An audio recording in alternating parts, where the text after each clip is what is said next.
Welcome back to the news. Following extensive criticism faced by Sri Lankan Airlines, the national carrier recently, due to its constant delays in operations periodically, the government has decided to absorb $510 million of its total debt to keep the airline afloat. Minister of Aviation Nimal Siripal de Silva confirmed that the government's financial relief progress of the operational and financial units of Sri Lankan would be visible over the next 6 months. He said that failing to show progress of the operations and better financial discipline, it may impact the process of finding a suitable investor, which can threaten approximately 6,000 jobs at the airline.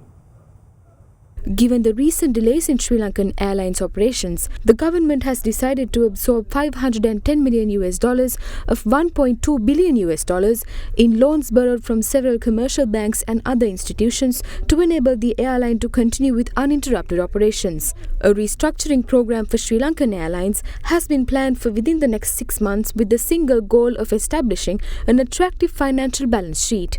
Addressing the situation, the Minister of Ports, Shipping and Aviation Nimal Siripala de Silva reiterated that unnecessary expenditure of the airline be cut and further financial discipline must be implemented in 6 months to avoid jeopardizing 6,000 jobs at the airline.